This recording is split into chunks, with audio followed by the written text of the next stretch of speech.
I'd like to introduce our panel on socially responsible investing. And our moderator for this is Radhika Nayar. She is the director at Arabella Advisors. She works with individuals and families to help them realize and achieve their philanthropic goals.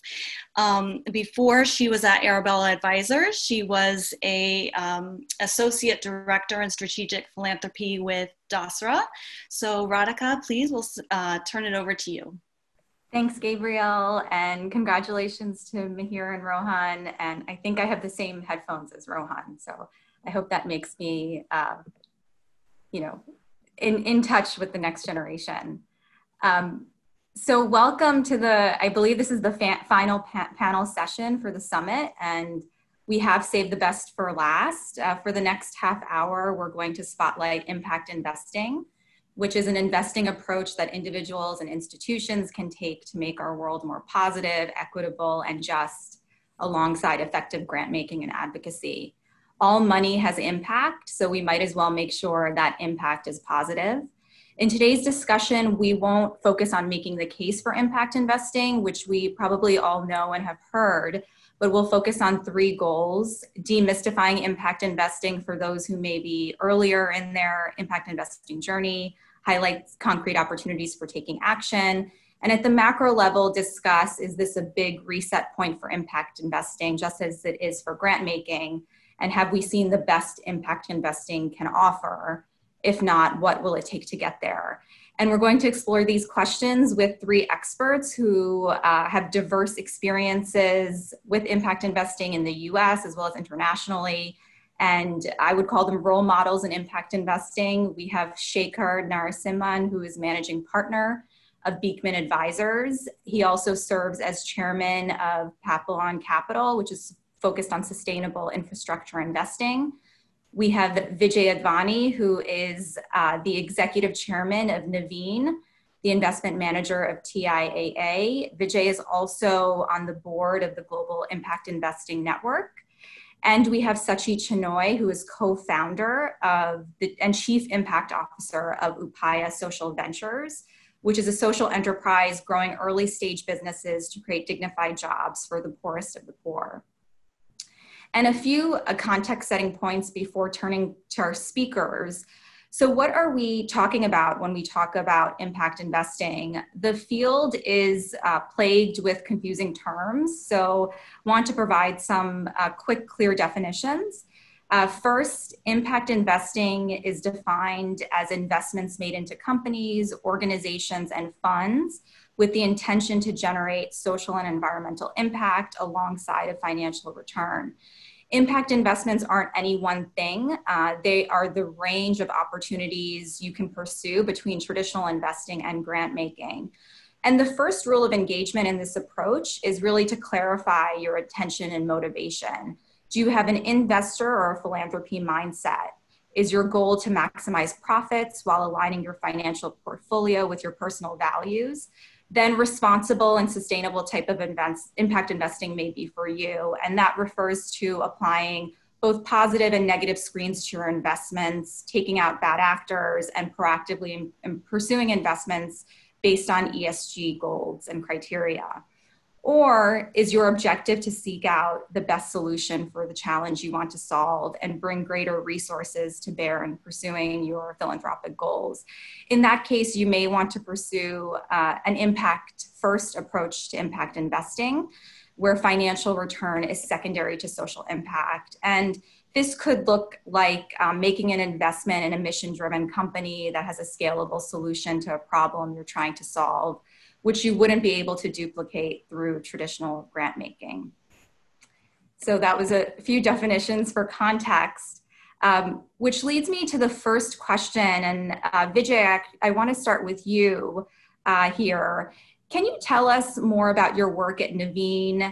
You are an asset manager, you're also an impact investor. We'd love to hear, is this a watershed moment for the type of work you're doing?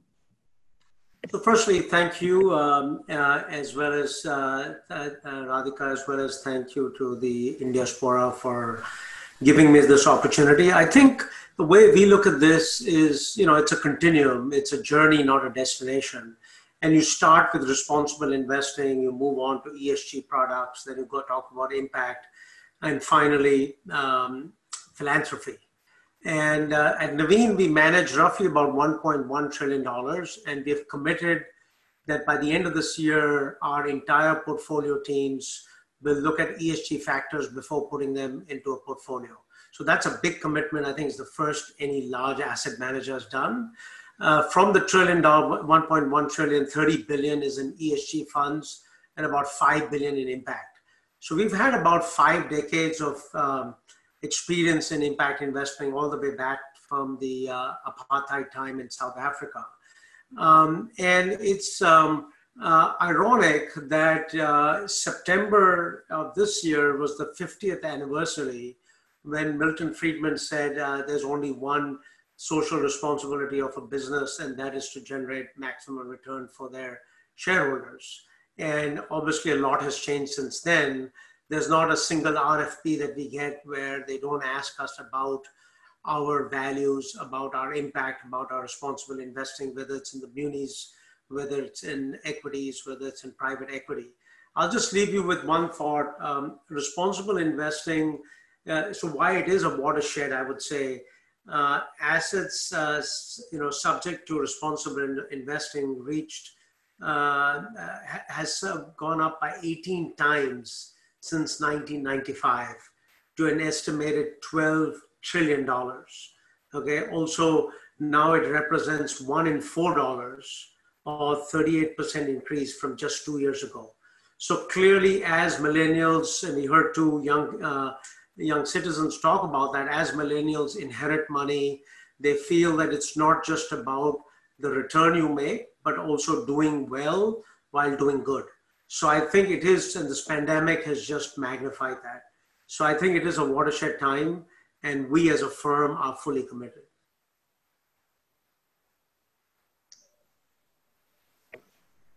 Thanks, Vijay. I'll turn to Sachi now. Sachi, can you tell us more about the unique model of your work? Upaya is a nonprofit as well as an impact investor. What are the needs and opportunities you are seeing at your end of the impact investing spectrum? Mm-hmm.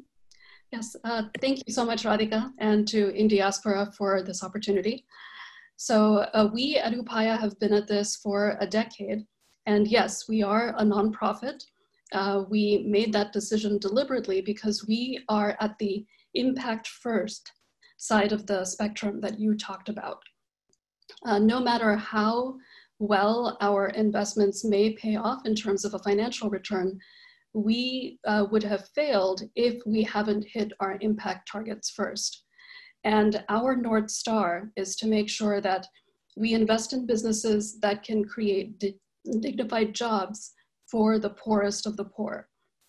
And so anyone who's interested in looking at our metrics on this can go to our website and see the poverty levels of some of the people before they got these jobs, and then track the income increase that they are experiencing, and then the other benefits that they are able to derive from having access to stable and increased income.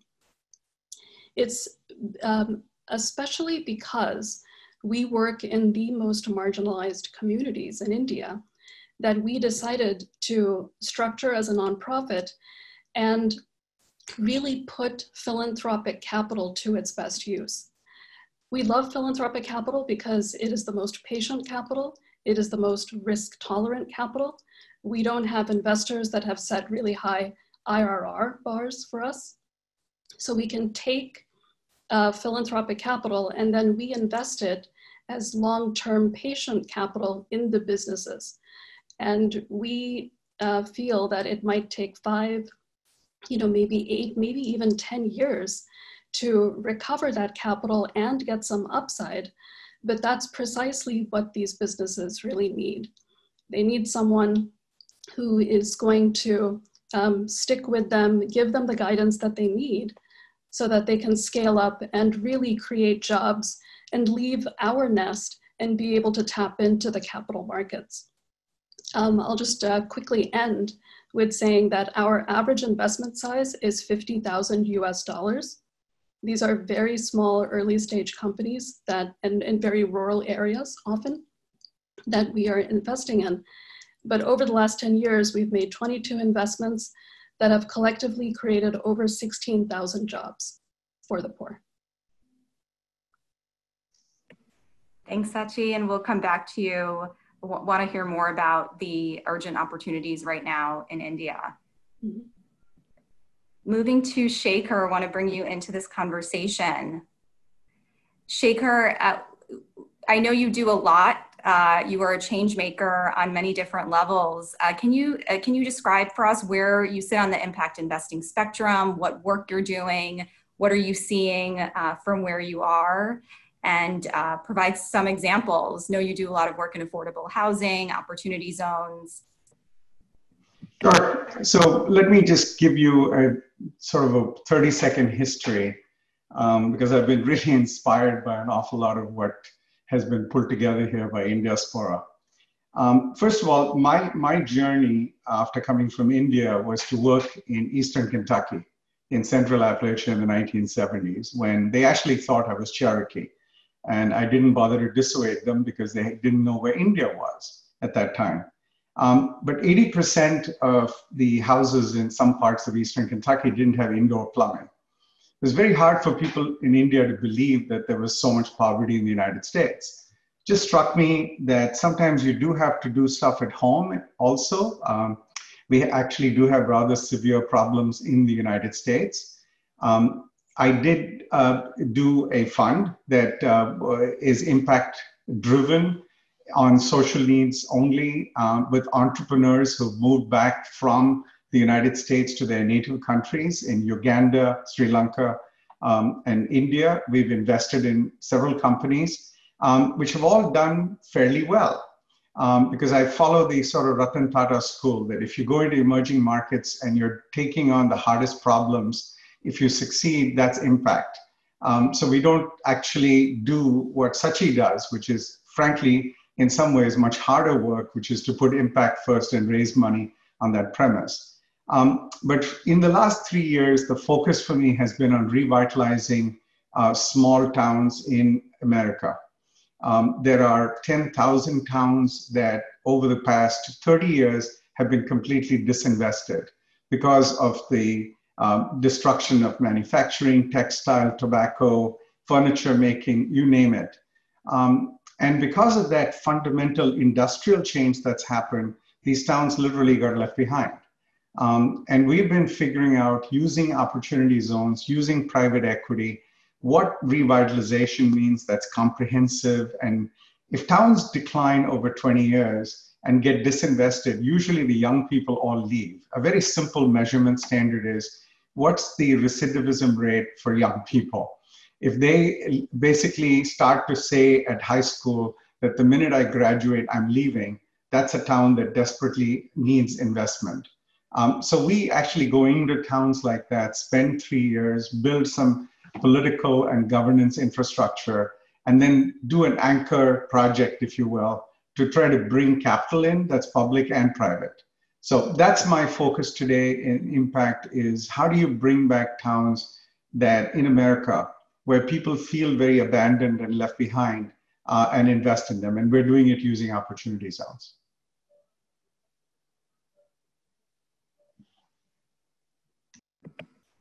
Thank you, Shekar. And this is a question for all the panelists. Have we seen the best that impact investing has to offer?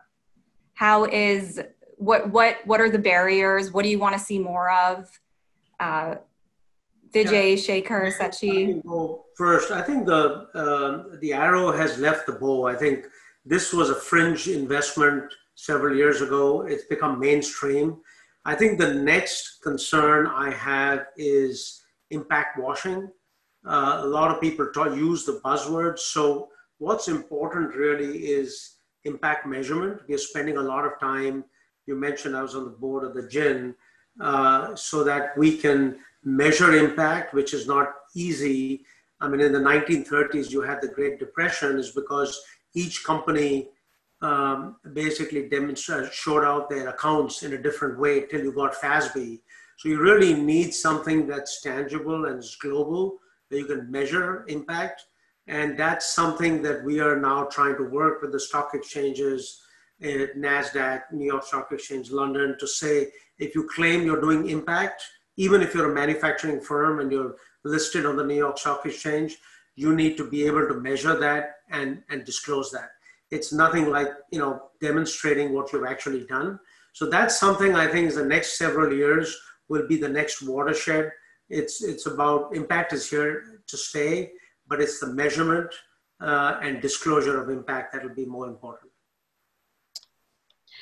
And if I can add to that, I completely agree with Vijay. And one thing I really appreciate that the GIN has done is they have collected, industry experts from all different sectors, and they've codified standards for metrics in what they're calling IRIS Plus. And I've been privileged to be a member of that working group. And so I would completely agree that there needs to be better convergence around standards for how we talk about impact so that we're all saying the same thing and using the same standards.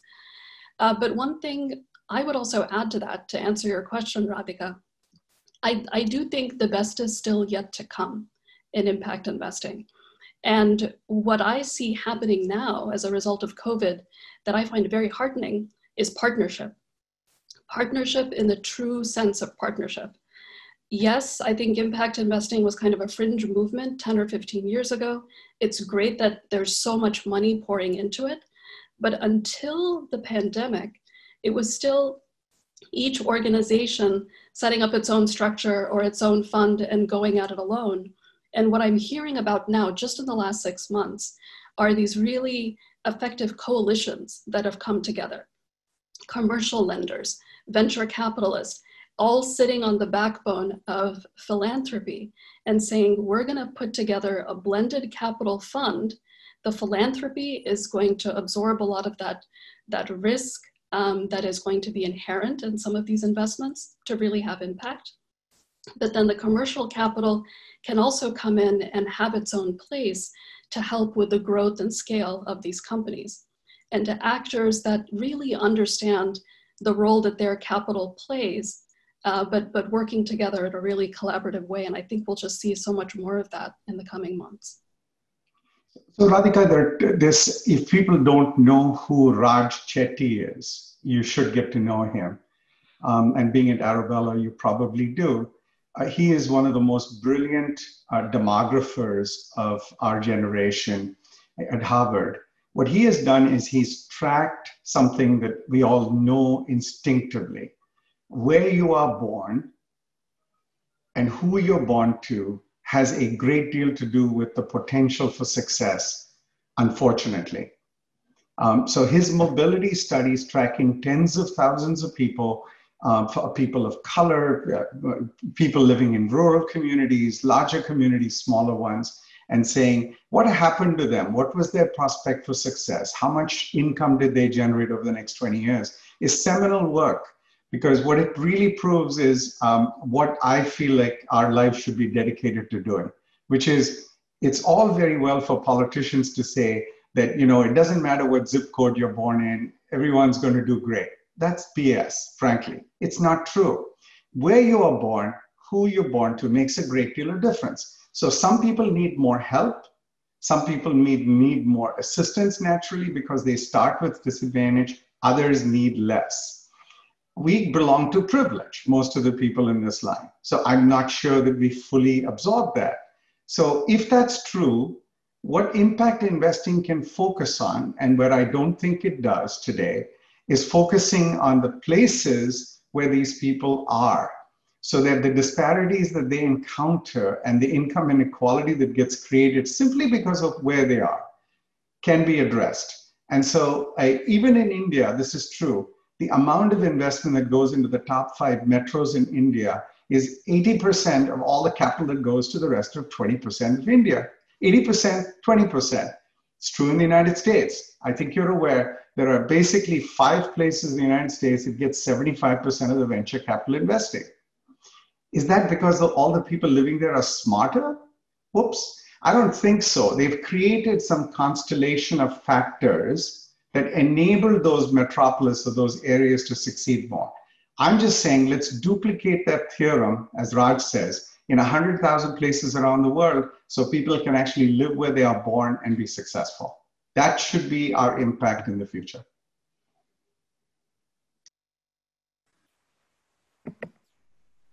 Thank you, Shekar. So you're saying that impact investing, in order for impact investing to drive equity, it needs to focus on places. It needs to focus on place, and it needs to be long-term oriented. The biggest problem Sachi has, I'm sure, is how many people give you money and say it's okay if you keep it for 10 years. Not 1, 2, 3 feel-good money. This is a project. To do something successful takes a long time because decline takes a long time. So it's convincing people that duration really makes a difference. Place and where you invest makes a big difference. Yes, there's more risk in certain places, as Vijay would tell you, but there's a way to de-risk that. So find a way in impact to de-risk, but find a way to concentrate in those places that need the help the most. I think you hit the nail on the head, Shekar, especially as you're talking about some of the challenges we've had.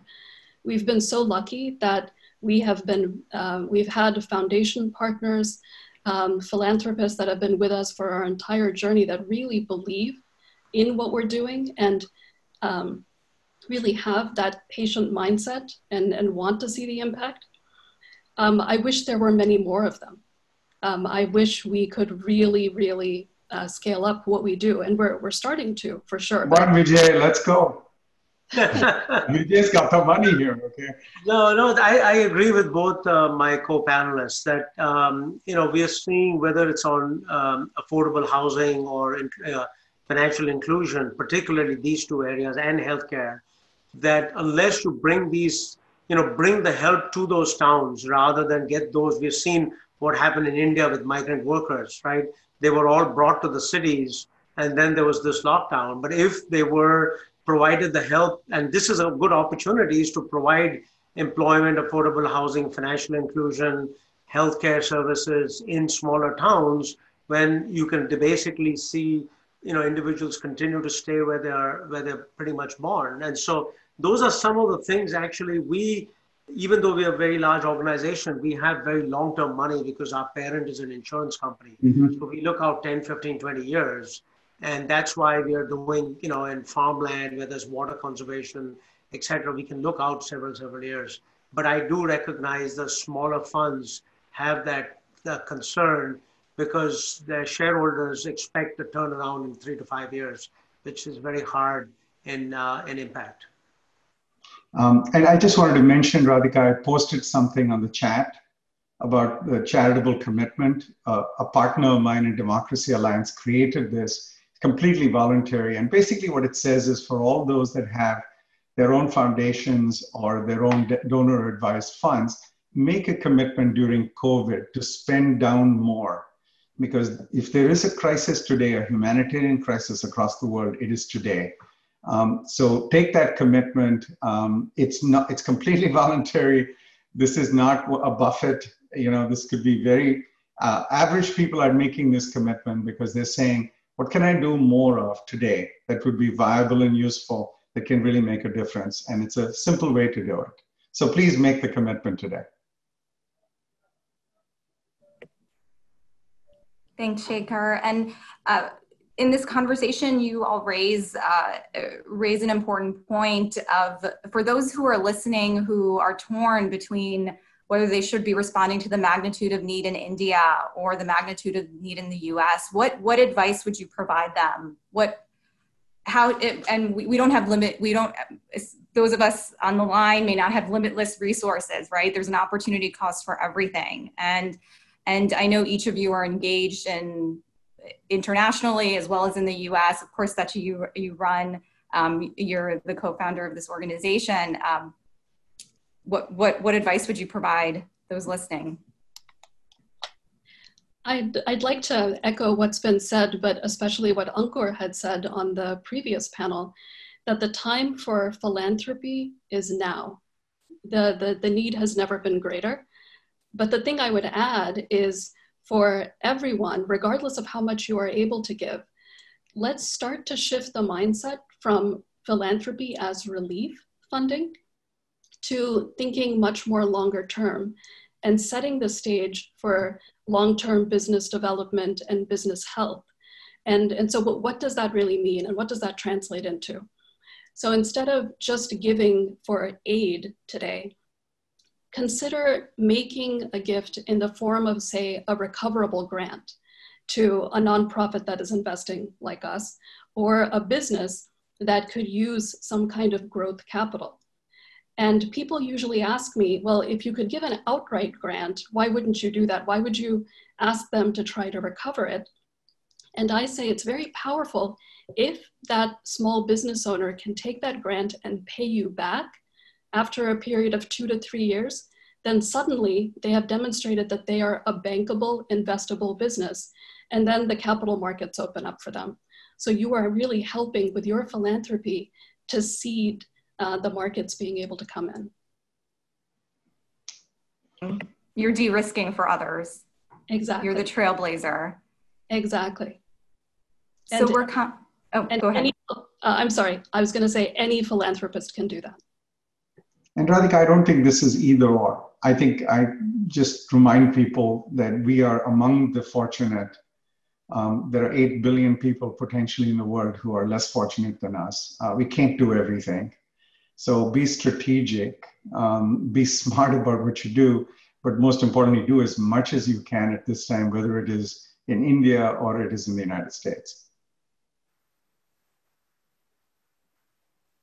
Thanks, Shekar. Vijay or Sachi, do you have any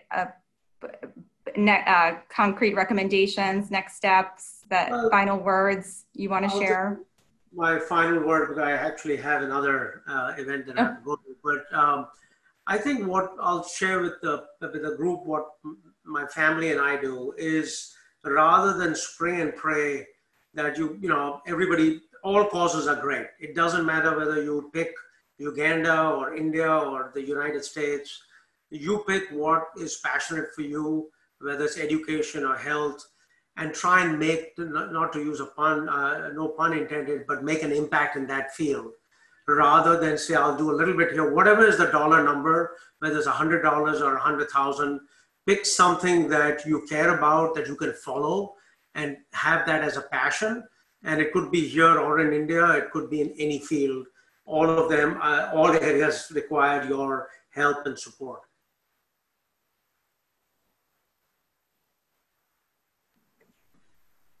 Thank you.